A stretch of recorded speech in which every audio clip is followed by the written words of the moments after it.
Hey guys, welcome back to my channel. Prince Medic is here and I'm a fourth year medical student of the University of Benin. I'm doing this video today because of multiple requests from students preparing for Post UTME.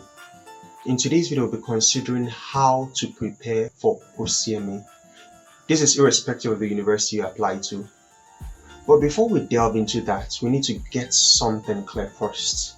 Before you even start talking about writing Post UTME, you need to have scored above 200 in your term and 5 credits, including English and Maths, in your WAEC. So if you met the criteria, let's move on to the video proper. If you're new to this channel, make sure you like, you share, and you subscribe. The first thing you need to know in preparation for your Post UTME is the cutoff mark of the university, as well as your course. Irrespective of the fact that JAMB usually releases their own cutoff mark for universities, which is usually 200, universities have the privilege to choose their own cutoff mark, usually above JAMB's cutoff mark.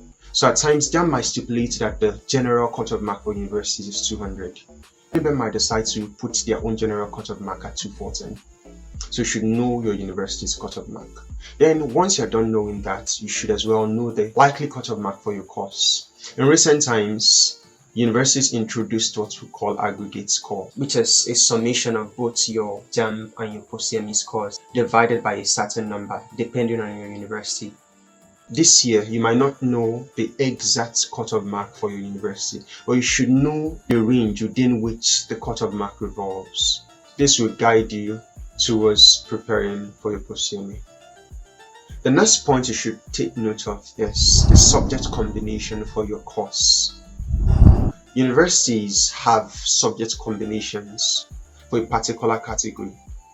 For example, I have the list of subjects that universities usually include for a particular category. Let's explore them.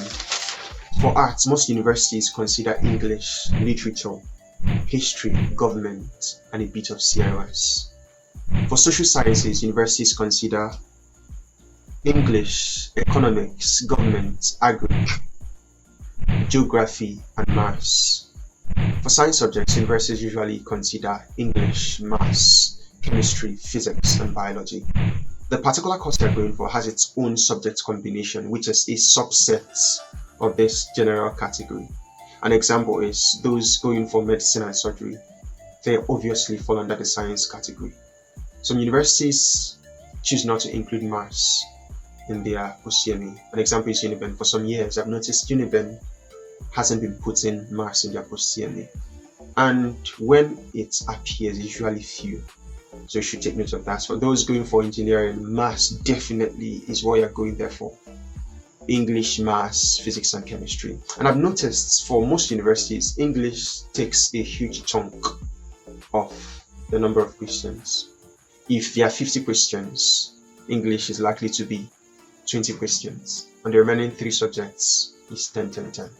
So you should take note of that. Another very important point is time management. In as much as I advise people to be time conscious, it doesn't give you the freedom to make mistakes. In fact, accuracy and time consciousness should go hand in hand. If you're accurate and you're not fast, you're likely not to pass that exam. Then if you're fast and you're supplying the wrong answers, you're definitely going to fail. I advise people to find out the number of questions that a university usually sets. I'll use Uniben as a case study again. For some years, Uniben has maintained the number of questions to be between 50 and 70.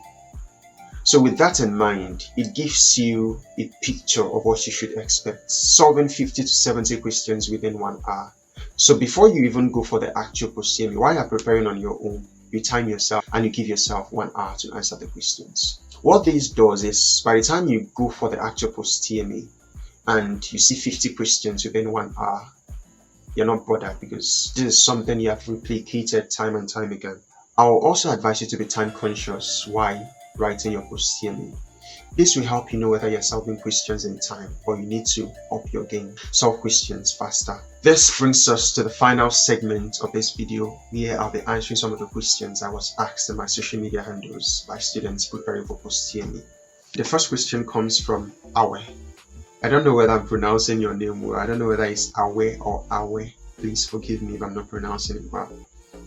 Okay, the question goes like this. I want to know if UNIBEN will merge this year's aspirants with that of last year.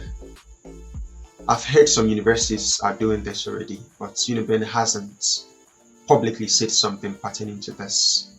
If this strike should linger, it's likely going to be the case. The next question is from Mary.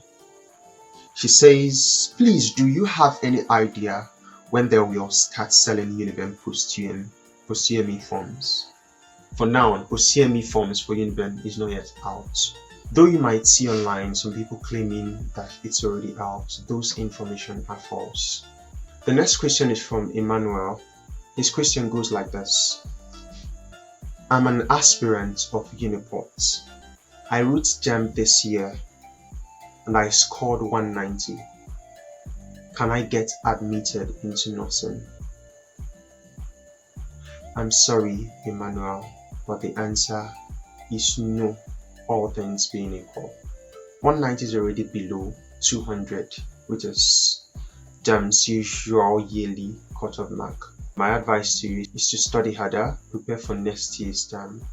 And if time permits, I might do video concerning JAMB to enable you people prepare better for the exam. Another question several people do ask is, what is the cutoff mark for medicine and surgery in my university? The answer is there is no fixed cutoff mark for medicine and surgery, irrespective of your university of choice. It changes yearly.